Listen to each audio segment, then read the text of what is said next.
And coming up next, we've got a keynote on the topic of revenue operations to drive intelligent ROI. What, why, when, and who?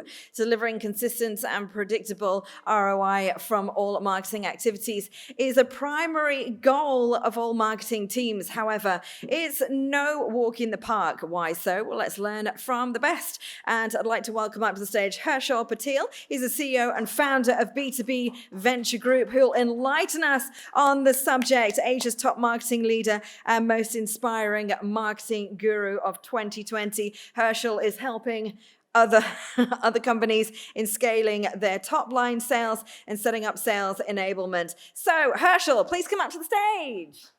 There you go. It's your clicker.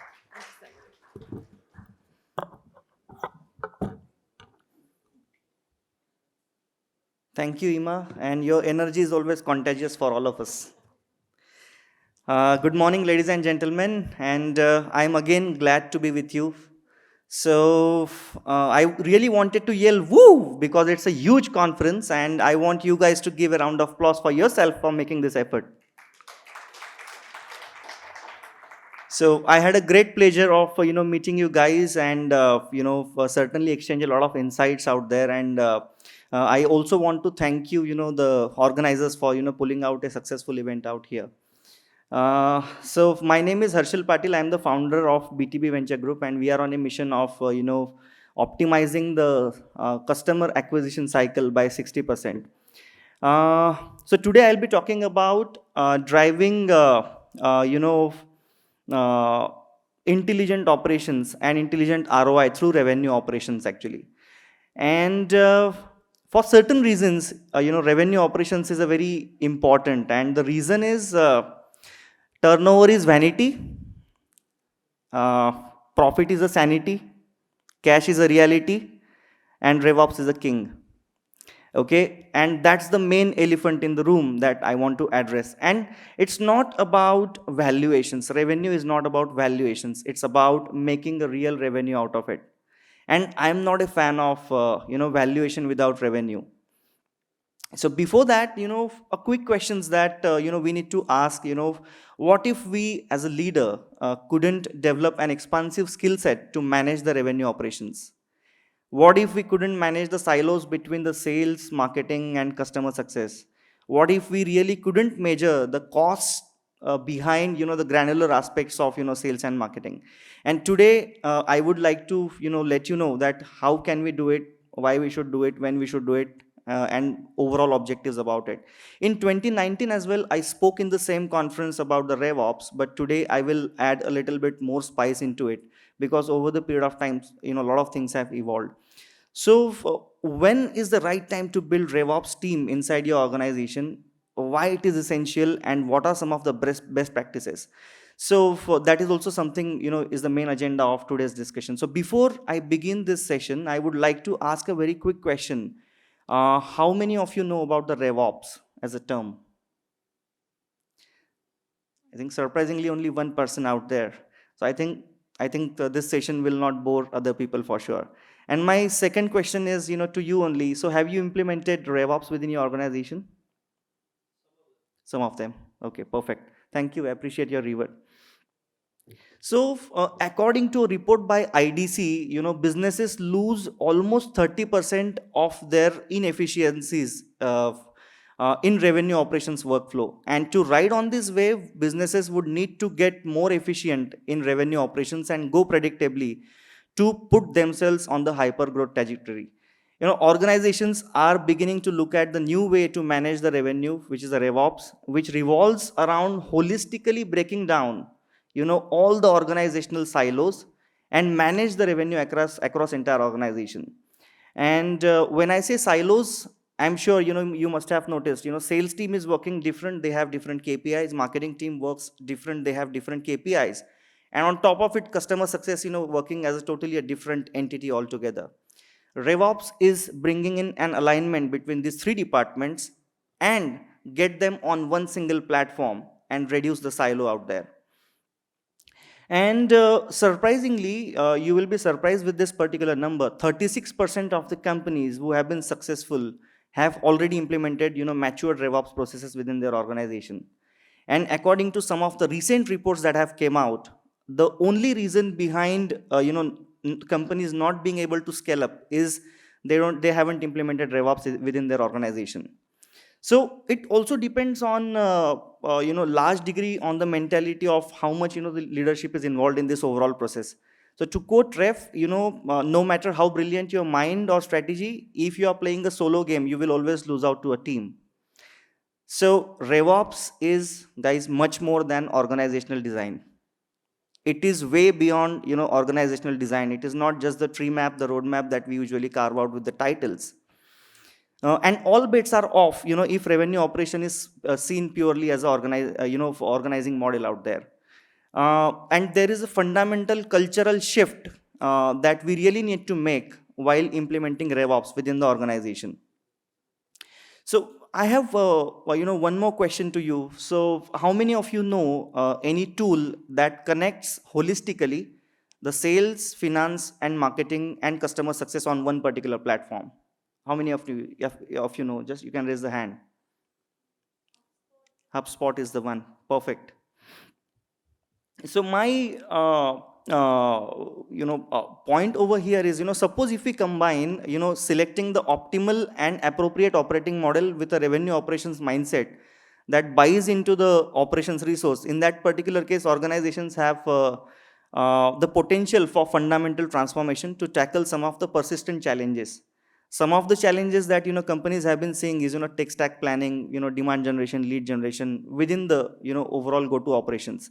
And yes, it will be very easy to handle the scalability and avoid the perennial disconnect between the marketing, sales, and customer success.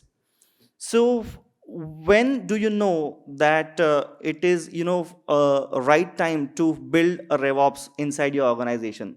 So if you start facing a few challenges that I'm just going to talk about, I think it's the right time to build a RevOps inside your organization. So the first challenge is, if your goals are not aligned between your revenue generating teams, then it's a high time for you in order to think about implementing RevOps as a culture.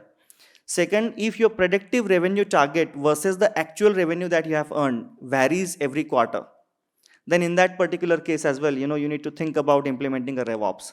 And the third main challenge is, if there is a disconnect between the flow of information between different teams, leads to a wrong messaging and the execution, and it is delaying across the functions, then also you need to think about, implementing a RevOps.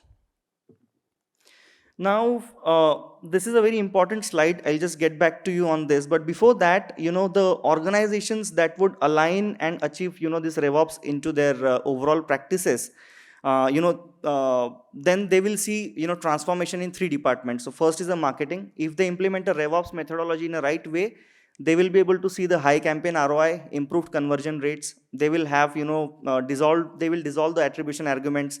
They will have better marketing impact and influence with a very fewer budget pressures out there. In terms of sales, you will be able to see more robust and accurate planning. You will have higher performance visibility. Highly targeted sales coverage would be there, and there will be less reliance on the sales generated leads out there. And in terms of the customer success, as in the delivery or the content team for a lot of the marketers, you will see a very lower churn. You will see, exploited cross-sell and upsell potential. And then, of course, there will be higher customer adoption as well on top of it with the proactive renewal management. So in a nutshell, revenue engine is an organizational and cultural transformation with reference to my previous point, in which leaders must align on the strategy and integrate, operational sales plans out there. So on behalf of the leadership team, operation leaders become the change agents for this. Usually we consider sales team as a change agent, but in this particular case, we also need a little bit of operational, expertise in order to, implement this particular RevOps within the organization. And I would like to, split this discussion in 3 parts. So first is we need to define what is the exact revenue engine. At the step 2, we need to establish and plan the revenue engine. And in step 3, we need to execute the revenue engine. So let me just, talk a little bit about the defining revenue engine. Okay, so I think the first step in driving revenue engine alignment is establishing the initiative scope. You likely to have many revenue terms floating around your organization. So I think it is, better to get clarity. Let's start, gaining agreement and get clarity regarding the differences among the different terms that are floating around the organization about the, revenue out there.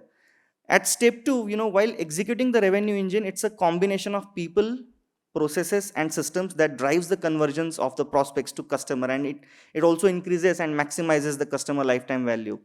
So revenue planning fuels all annual function plans, and it will enable and align in-year adjustments as well. So fiscal growth strategies are identified and prioritized during the first phase of the revenue planning process, and the year's initial revenue goals are primarily established and refined across the go-to-market segments, route-to-market segments, and of course, corporate strategy and goals. The third point is, executing this revenue operations. Revenue operations can be, implemented as a coalition of existing functional operation teams or a new function that unites all those teams together. So setting up direction is very important through aligned revenue planning backed by solid metrics will play a very pivotal role in the success of monitoring the revenue operations out there. And success in revenue operations under any organizational model requires a balance of organizational, functional, and regional needs as well. If particular functions feel their priorities are consistently being downgraded, then sustaining something like centralized revenue operations model will be difficult, and as well as retaining those highly skilled staff. Let me talk about why it is important. There are only two reasons why RevOps is important. The first one is the sustenance, and second one is the growth strategy. So I think if you can see on the screen, it's a leaky bucket challenge out there. That majority of us face. New customers are getting added, but there is a hole at the background. The customers are flowing around. So hence the scalability, achieving the scalability is pretty difficult. So businesses need to continuously streamline their base for retention and expansion from the existing customers, even as they continue to add new revenue at the top of the funnel. Because without this base, you will continue to have this risky, leaky bucket problem. So when they have to continuously plug holes by adding new customers to offset the churn loss, I'm sure you must have seen this challenge, and you're adding new customers every day, and you're losing one out there. So businesses will be able to fix sustenance if they do three things right, and if they able to overcome the sustainable challenges in three different formats. So in alignment with RevOps, I think the first thing is, if the information silos is there between the different teams, then they will be able to fix sustenance. So at startups, individual departments are loosely defined at best, correct? With nascent processes, information flow across members and teams are free flowing. So as the business matures and as the functions get bigger, they also grow farther apart, correct? So we need to break the silos in order to ensure the sustenance is there. The second is, there is also a lot of systemic, dependencies between the tools. So for example, you might have seen the financial tools are different, the marketing CRM is different. For the operations, we are using a different help desk altogether. So I think, and all these tools, they are not systematically connected to each other. So the tools at a startup are markedly different from those at a business clocking even $1 million. So without the infrastructure for rapid flexibility, businesses get stuck in band-aids that eventually, nibble away the growth. So that is also second important point.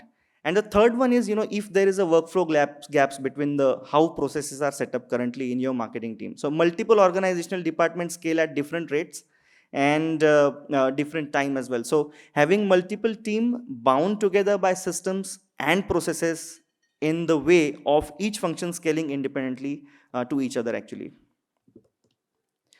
Let me quickly talk about also the growth strategies, which is the second benefit of RevOps. And if we able to fix this particular point, the scalability could be achieved.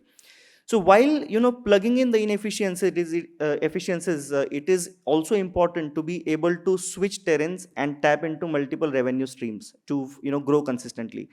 So, but the constraints, that stand in the way of scaling companies fall into mainly three buckets. So, first is a process constraint, second one is a model expansion, and third one is a market expansion. The process constraints could be, easily understood, which is inability to adapt the new workflows, regulations, and compliance requirements which are there as the team matures from the spreadsheet to a point solutions out there with the enterprise grade ERPs. Then the model expansion, which is also one of the important part, where it is inability to service your customers across multiple business models, correct? Like product-led strategies for the SMBs, and complex sales motions for the enterprises. And the third one is very important one, which is into a scalability, is market expansion. Uh, I think Kelly from Harvard Business Review have given a brilliant framework which is used by a lot of the companies, and that framework is called as Maraca, Maraca. Anyone knows about Maraca? I'll just tell you what is Maraca. MA is market availability. So analyzing your market availability is equally important before setting up the RevOps function. So which is the size of the opportunity in the market. RA, which is a real-time analytics on how the company is performing in the market. Okay, and the third one is CA, which is customer addressability, which is the fit of the company's offering in the market. So each metric in this Maraca framework objectively score and access each market opportunity at a very micro level. And this framework, guys, will help companies for the market expansion. And I think if we talk about even MA, RA, and CA, we will need entire day out there. Hence, I'll not get into a in-depth of it. So what worked in the marketing world decade ago may not work for us today. So I think cold calling will not work, for example.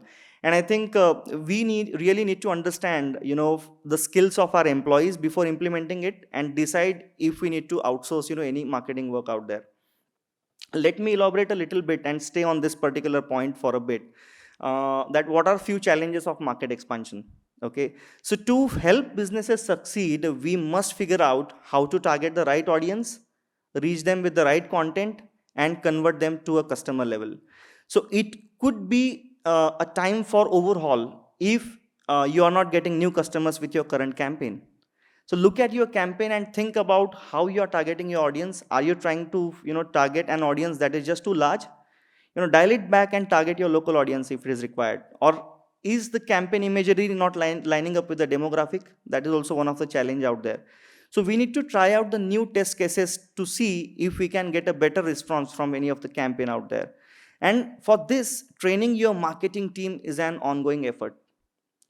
One of the challenges while working with our clients is they always struggle between the sales and marketing, and I think this always put pressure on marketing in order to get the ROI out there. But I think constant training is equally required, which should be the fundamental of scaling up the marketing team. And in order to scale this to a different countries, if engagement differs across the market, then we also need to consider why some countries recognize your brand name more quickly than the other ones. So I think if you plan to expand to a different country, then that demographic understanding is also equally required. So expanding your brand to another country isn't just a offering it there. You also need to think about how to promote it, get to know your local audience as well, and be sure we are keeping up with the competition out there locally. So to help yourself, in a nutshell, we need to define the right audiences and consider taking actions to resolve the language barriers as well. So using content creators to help with the promotion could also support for your efforts, since the local dialect out there. And to some of the countries, it can be very expensive to market it more than just your local community out there. But the key mantra over here is start small and go slow, and see which campaigns are getting the better interaction, and then double down on those options. And by doing this, I think you should be able to see better ROI, which is a return on investment, and which will also help you to reduce your budget issues in some or other way. And guys, I think another serious marketing challenge that we have seen in the market expansion is that people run into today is the problem of having multiple choices out there. Correct? Even you mentioned about HubSpot. There are multiple choices out there, and customers are really overwhelmed when there are too many choices, and having too many options on the market can cause disruptions in sales and services rendered. So the same is true for marketing strategies. So you have many options to reach your customers, but trying to reach everyone through every marketing technique can be overwhelming. I think it is very important that we need to stick to only one or maximum two approaches that has worked well for you, and double down those approaches actually. And I think if you will see another big problem, in the marketing, into a market expansion specifically is, we can also run into a problem of, diluting our messages too much. We dilute our messaging too much. So the last thing that you want to do is segment your campaign in a way that reaches a lot of people, but doesn't lead to a conversion. So your solution to this issue is be specific as you can when you create the campaign, and you need to report on campaign performance in regions with the large budgets. So ultimately, global marketers are purely judged on the performance for their campaigns, showing the ROI in value of what they do. So setting up the KPIs for the campaigns while doing a market expansion is also one of the important factor here. I think another challenge in the market expansion is when you expand to a new country. So the critical marketing challenge is striving for global campaign consistently, striving for global campaign consistency while achieving the local relevance is also one of the big challenge. So there are different school of thoughts on this, on how to achieve this, but there is a simple mantra on this. I think we need to act global and think local. Let's act global and think local, which will remain a central tenet for the global marketing directors out there. And whether you carry out the localization of your global campaign in-house or trust your partner or agency, I think it is very much important that you need to put much effort into implementing your campaign globally as you would in the creative development. So there are a lot of areas that we need to do. We need to continually analyze that from which industries we are getting the responses, from which company size we are getting the responses, which kind of content is working well, to which channel we are receiving the responses. I think those kind of multiple data points will always support you to build a very realistic campaign that will yield more results to you actually. So Ross is a great leader. I'll just talk about how to implement this particular framework. And Ross, has quoted quite, insightful observation. So anytime, you guys go to a restaurant, every grill, that you have seen has a bottle of oil sitting right next to it, correct? Why? Because anytime something goes on the grill guy will reach over to pick up the bottle and put some oil down for whatever he's going to cook, be it burger, chicken, or whatever. Doesn't matter. So oil is going on that grill top. Now, if you were a restaurant operator, you would never take that oil bottle and stick it in the cabinet down at the bottom of the stairs. So that every time your grill guy needed to do his job, he need to go down, flight the stairs, and go and find something, and then come upstairs. Again, he need to put it on the grill or go back and do this process repeatedly out there. I think over here we have seen the similar kind of challenges with the employees as well as with the customers. I think in our existing systems it is very difficult to pull out the information out there. It is very difficult to get the statistics right in a very right manner, and this is a big problem, guys, and it's a design problem. It's a design problem of the platform that we are using. So I think setting up a transparent, streamlined business practices is the first step towards resolving the bad process design and capturing the lost revenue out there. And this is equally applicable while designing the RevOps framework too. I think RevOps framework has 4 different parameters, as you can see it on the screen. So first we need to plan, and I have put down the bullets. So if we want to go to each bullet, it will take a lot of time. So the first, maybe you can take a photo. So the first one is a plan, second one is analyze, third one is validate, and the fourth one is innovate. In each section, there are different segments that I have put together, and it has worked well for the really successful companies out there. So I think one more point that I wanted to bring in over here is you need to be able to switch terrains and tap into multiple revenue streams to be able to grow consistently, and this includes catering to multiple market segments on a global scale. So from running pricing experiments to fixing up the bugs in the systems, the project that team works are finite actually and time bound. But the processes over here for the projects do not have a lifetime. So they continue and require adoption every new time that comes along. So hence you will have to sow the seeds and not the coffin boxes. You really need to have numerous iterations to this particular process so that it will innovate time to time. But these are the fundamental, frameworks. Along with this framework, there are some of the key metrics that we always recommend to measure. Some of the key metrics are, your average deal value, your deal win rate, the sales cycle time. And by incorporating these KPIs and the key metrics into your RevOps function, you will get entire funnel accountability. You will get a super clarity. And I think being a marketer, it will be a very data-driven collaboration with strong decision making between the revenue generating teams. It will certainly lead to a very predictable business growth with higher win rates actually. Let me just quickly tell you one of the use case of how we have modernized the go-to-market operations with 60% lesser cost for, for global, US-based management consulting firm. I think the top line, like a Socratic life, demands examination, and the total revenues tells, a story of growth. Sometimes happy, sometimes less or so, but they do tell a story of how company has grown up. So while working with this global manufacturing firm, having the operations across 4 continents, we noticed a few challenges. The first one was there was no collaboration between the departments. Number of salespeople or the number of sales agents that they had were 112 out there, and all of them were doing the same repetitive process back to back.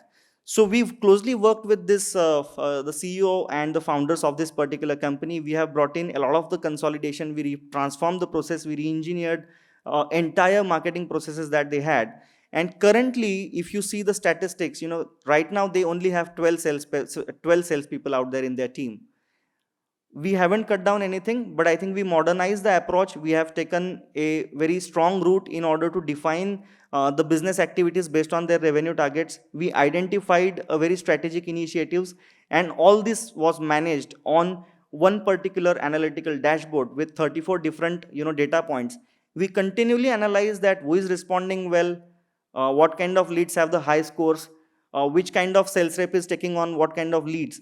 With that particular mechanism, by streamlining a lot of automation, we managed to optimize that particular cost.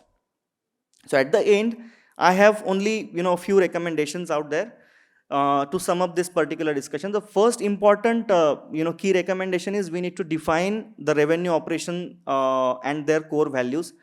I think a critical step is to drive the conversation within the operations team on what values are essential to success and how to embed these into a charter of your revenue operations. And I think it needs to get into the hearts and minds of the operations resources as well in order to really see the success of it. The second one is each part of the organization, from marketing, sales, customer success, finance, all of them need to come together on one particular platform and work as one team in order to break the silos out there. Third important point, which is a basic one, I think we need to get started. Even informally, we need to get started in order to at least experimenting with the RevOps framework in order to achieve the scalability. And the fourth one, which is again important one, give the billing and revenue management, a good strategic weight out there. I think the billing and the revenue management of the finance team got the least weight out there. I think they are the most important people. I think they need to connect with the salespeople in a very humanized way in order to take it to a next level. So I think that's it from my side, and I would like to sum it up with a beautiful quote by Philip Kotler. Being a marketer, it takes a day to learn and lifetime to master. So I think together we all of us will try to master this particular art, and let's not stop. I am available at harshal.patil@btbventure.com. Thank you, ladies and gentlemen, for attention. Yes, questions if you have.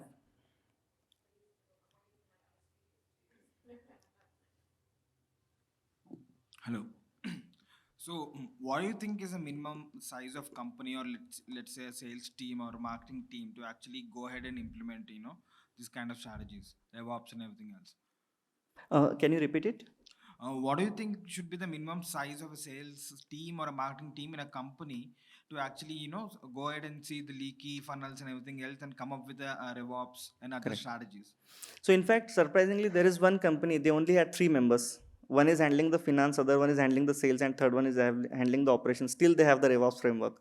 We can start as small as we can, and it can, with that particular function, it could be also implemented to, let's say, be it your company's 1,000 people team. Thank you.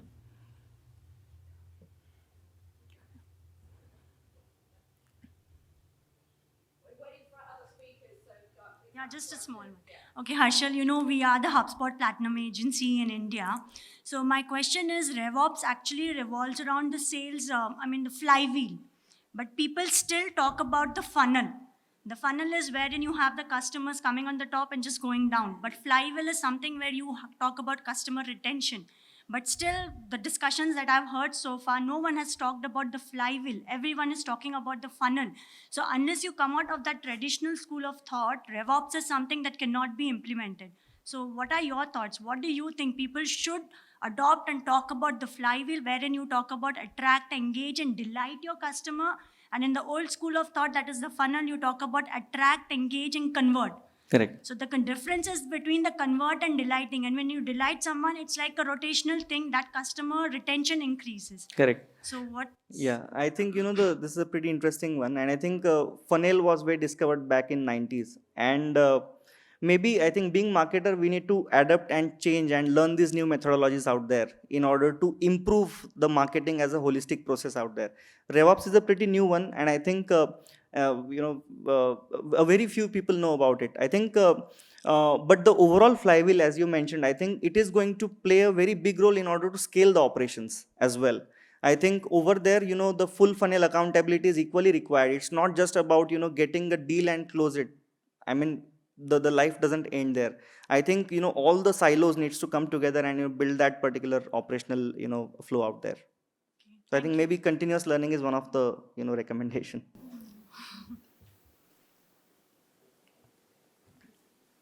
Hi, good morning. Thank you for the amazing keynote. Quickly, I would like to introduce myself. My name is Rad Arikat, and I'm Social Media and Digital Director at Acorn Strategy. I can fix this one. Regarding the RevOps, and you have mentioned earlier that there is a quite relevancy when it comes to diversifying the revenue streams. So what is the key takeaways that you can give to the audience, and of course myself, on how can we better integrate it within the plan, and or actually while we're building that roadmap for our businesses? Correct. So I think, there are 18 different metrics are equally important that we need to continually measure. So I think due to time constraint, maybe what I can do is I can email you all the metrics in a very detailed manner. All those, each metric out there plays a very big role, and it will really open up the eyes, while scaling up the company. So I would love to send it to you over email and then to other people as well.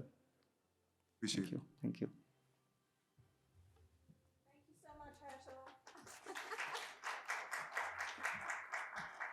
What a great keynote, and thank you so much for your questions as well. Greatly appreciated.